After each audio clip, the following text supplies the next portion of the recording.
নমস্কার, আমি সোমা চক্রবর্তী। আমি এসে গেছি আমার নতুন YouTube channel health with Soma, যেখানে আমি সবসময় আপনাদের কোনো ইনফরমেশন দিয়ে থাকি আর আমার সাথে থাকে সেই ব্যক্তিরা যাদের দ্বারা আমাদের লাইফটা সম্পূর্ণ একেবারে অসম্পূর্ণ, যারা আমাদের এই সমাজ ব্যবস্থাকে সুস্থ রাখবার এপিটাম আমরা বলতে পারি। আমার সাথে আজকে রয়েছে renowned psychiatrist doctor Dipankar Mukherjee. Sir নমস্কার। আমি আগে স্যারের একটি কোয়ালিফিকেশন বলে দিই। MBBS, MD and diploma in হ্যাঁ। আহ, আজকে হচ্ছে আন্তর্জাতিক নারী দিবস, আর এই আন্তর্জাতিক নারী দিবস উপলক্ষে সবাইকে জানাই শুভেচ্ছা। আমাদের যত নারীরা রয়েছে তারা যেরকম ভাবে ফাইট করছে, আজকের দিনে ফাইটটা ঠিক বলবো না, যেইভাবে প্রত্যেকটা মুহূর্তে প্রত্যেকটা জায়গায় এসে দাঁড়াচ্ছে, একে একে করে দাঁড়াচ্ছে, ক্ষেত্রে নিজেদের নাম করছে, সেটা যাতে আরো এগিয়ে যায়। আর এগিয়ে চলার পথে যে বাধাগুলো সৃষ্টি হচ্ছে সেই বাধাগুলো যাতে তারা অতিক্রম করতে পারে। তার আগে এই আন্তর্জাতিক নারী দিবস উপলক্ষে যিনি আমাদের সব সময় সাথে থাকেন, আমাদের মানসিকভাবে আমাদের সুস্থ করে তোলেন, সেই ডক্টর বাবুর জন্য এই হেলথ উইথ সোমার তরফ থেকে খুব সামান্য একটি উপহার। কারণ উনি প্রচুর মানুষকে হয়তো তার এক একটি জীবন দান করেছে, নতুন জীবন দান করেছেন, যেই অবস্থায় ছিল তার থেকে জীবন দান করেছে। তার জন্য আমি স্যারকে দিতে চাই একটি গাছ। Thank you very much, madam. Thank you very much. আর আরেকটি দিতে চাই খুব একটি স্যার অ্যান্টিক ডায়েরি। আমার খুব ভালো লাগার জিনিস, কারণ এতে অনেক কিছু আপনি লিখতে পারবেন। আর কোনো পেশেন্টদের এমন অনেক হয়তো আপনার কাছে জীবন কাহিনী আসে, যেখানে আপনি হয়তো ডেফিনেটলি আপনার লেখনীতে সংগ্রহ করে রাখতে পারবেন। তার জন্য এটা আমি দিলাম। Thank you very much. চলে আসি আজকের পর্বে। আজকে আমি একটু স্যারকে জানতে চাইবো, স্যার কিছুদিন ধরে আমরা দেখছি সুইসাইডের, আত্মহত্যা করার প্রবণতা বেড়ে গেছে। ইভেন আমরা এই আত্মহত্যা নিয়ে অ্যান্টি সুইসাইডাল একটা ডেস্ক আমরা জাস্ট পরশু দিনকা আর কি, আমরা বৃহস্পতিবার দিনকা আমরা কুন্টুডাঙ্গার মোড়ে সেই অ্যান্টি সুইসাইডাল ডেস্কও বসিয়েছিলাম। এই যে পরপর যে ঘটনা হলো ট্যাংরা, কসবা, বিভিন্ন জায়গায় যে এই এত আত্মহত্যার পরিমাণ বেড়ে যাচ্ছে, আপনি যদি বলেন এর রিজনটা কি হতে পারে? কেন মানুষ এত আত্মহত্যার দিকে ঝুঁকছে? কেন এরকম আত্মহত্যার প্রবণ হয়ে পড়ছে? সেটা যদি আত্মহত্যা মেইন প্রবলেম হচ্ছে আমাদের সমাজে এখন যেটা, সেটা হচ্ছে ডিপ্রেশন।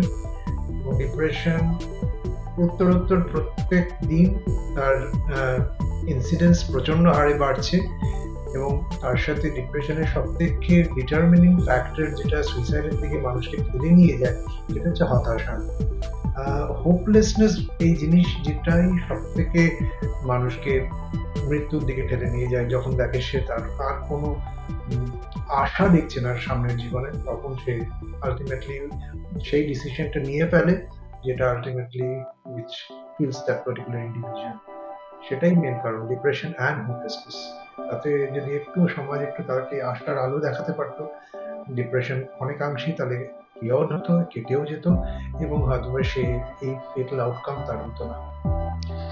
স্যার আমি দেখেছি আমাদের হসপিটালে যারা সুইসাইড অ্যাটেম্প করছে তাদের মোটামুটি এজ গ্রুপ দেখতে পাচ্ছি ওই 17 to 25 ইয়ার্স এর মধ্যে, একটা অ্যাডোলেসেন্ট পিরিয়ডে এরা সুইসাইড করছে। তাদের রিজন গুলো জানতে পাচ্ছি যে একটা হচ্ছে সম্পর্কের মধ্যে একটা টানাপোড়েন, খুব ছোট বয়স থেকে তারা বিভিন্ন রকম সম্পর্কে জড়িয়ে যাচ্ছে, আর তার সাথে সাথে না পাওয়ার একটা অদ্ভুত বেদনা বা একটা যন্ত্রণা, মানে যেটা চাইছে তাকে সেটা দিতেই হবে, না হলে হয়তো তারা সুইসাইড অ্যাটেম্প করছে।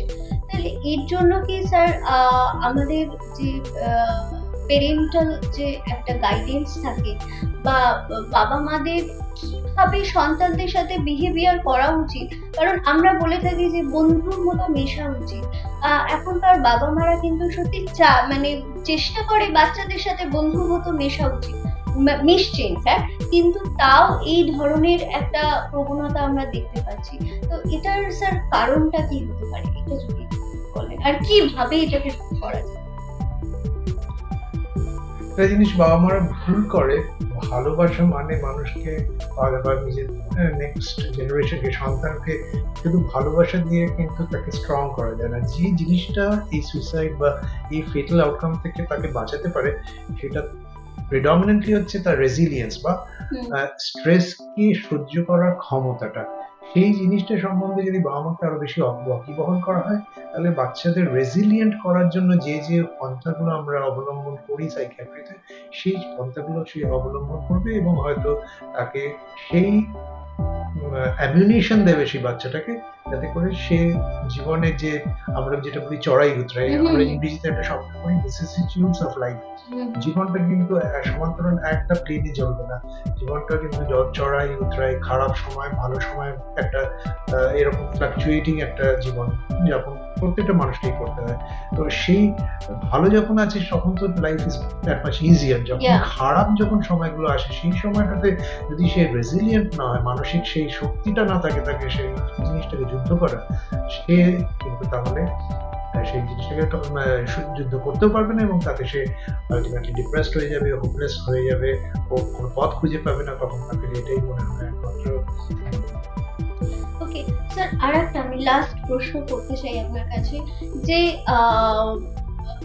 কোন এজের থেকে কোন মানে বাচ্চাদের তো একটা এজ পিরিয়ড থাকে, সেই কোন এজের থেকে চাইতে বা না চাইতে যে তাকে একটা কাউন্সিলিং পদ্ধতিতে রাখা উচিত, আর এটা কি নর্মাল বাচ্চাদেরও কি তাদের একটা কাউন্সিলিং পদ্ধতিতে রাখা উচিত, যাদের ধরুন হ্যাঁ পরবর্তীকালে বাবা মারা বুঝতে পারছে পরবর্তীকালে it can take a big occurrence rather, তো সেটাও কি মানে আগে থেকে কিভাবে বাবা মারা মানে অ্যাজাম্পশন করবে, আর কিভাবে এটাকে তারা আগে থেকে বুঝতে পেরে সাইকোলজিস্ট বা সাইকিয়াট্রিস্টের কাছে নিয়ে আসবে, সেইটা থেকে বাবা মাদের একটা জিনিস ছোটবেলা থেকে রিয়েলাইজ করা উচিত যে যে কোনো বাচ্চার বড় হওয়ার ব্যাপারে একটা আমরা ইংরেজিতে শব্দ শুনি না, যে মেন্টরশিপ। বাবা মারা যদি ভালো মেন্টরস হয়, তাহলে বাচ্চা ভালো সুন্দর একটা জীবন যাপন করতেও পারবে এবং ভালোভাবে সে বড় হবে। রিয়েলি প্র্যাকটিস গুলো জাস্ট এই মেন্টরশিপটার জন্য যদি বাবা মারা সেরকম অ্যাডিকুয়েট মেন্টরশিপ না দিতে পারে, তখন কিন্তু কাউন্সেলিং এর প্রশ্ন আছে। আগেকার দিনে তো বাবা মা ছাড়াও তো অনেক অন্য জেনারেশন, মানে দাদু দিদা ঠাকুমা সবাই থাকতো, সবাই বাচ্চাকে স্ট্রং করার ব্যাপারে কিন্তু কন্ট্রিবিউট করতো। এখন নিউক্লিয়ার ফ্যামিলি চলে আসাতে এই যে অন্য ইনপুটস গুলো, যে একটা খারাপ সময়কে কিরকম করে ঝুঁজবে, সেই যে শিক্ষাগুলো বাচ্চার হচ্ছে না এবং তার জন্য সে মানে ওভারওয়েলমড হয়ে যাচ্ছে যখন কিছু খারাপ হচ্ছে। তাই মেন্টরশিপটার ব্যাপারটা যেন বাবা মারা রিয়েলাইজ করে এবং সেই জিনিসটা এক্সিকিউট করে। সেটা যদি ওরা বাবা মারা যদি নিজেরা বোঝেন যে সেখানে ওদের কোথাও খামতি আছে, সেখানে definitely they should take the help of, they should seek the help of a psychiatrist or a clinical psychologist. Okay sir, আমাদের দর্শকদের জন্য আপনার আজকের দিনে এই ইন্টারন্যাশনাল ওমেন্স ডে কি মেসেজ থাকে? একটা জিনিস বলবো যে আমরা তো অনেক রিয়েল এস্টেটের কথা বলি না, এই রিয়েল এস্টেট আছে ওর, এই রিয়েল এস্টেট আছে তার, কিন্তু সব থেকে ভগবান যে বড় রিয়েল এস্টেট যেটা দিয়েছে সেটা হচ্ছে আমাদের শরীর। সেই শরীরটাকে সে যত্ন করে যদি না রাখতে পারে, অল আদার রিয়েল এস্টেটস আর মিনিংলেস। সেই রিয়েল এস্টেটটার দিকেই যেন তার সম্পূর্ণ লাইফে সেইখানেই যেন ম্যাক্সিমাম ইনভেস্টমেন্টটা থাকে। শুনলেন তো বন্ধুরা, তাহলে স্যার বললো কি আমাদের শরীরকে যত্ন নিতে হবে, আর শরীরে মনকেও যত্ন নিতে হবে, আর যেটা মনকে যত্ন নেওয়ার জন্য সেলফ কেয়ার আমি মনে করি ইম্পর্টেন্ট। আর সেলফ কেয়ার যতক্ষণ পর্যন্ত আমরা নিজেরা না করব, নিজেরা যতক্ষণ পর্যন্ত আমরা ভালো না থাকবো, আমাদের আশেপাশে আমাদের পরিবেশকে আমরা কখনোই কিন্তু ভালো রাখতে পারবো না। তাই সুস্থ সমাজ তখনই গড়ে উঠবে যখন নিজেকে ভালো রাখবো, আর নিজেকে ভালো রাখার সাথে সাথে সমাজের সবাইকে ভালো রাখবো। তাহলে আজকের মতো আমি শেষ করলাম হেলথ উইথ সোমাতে।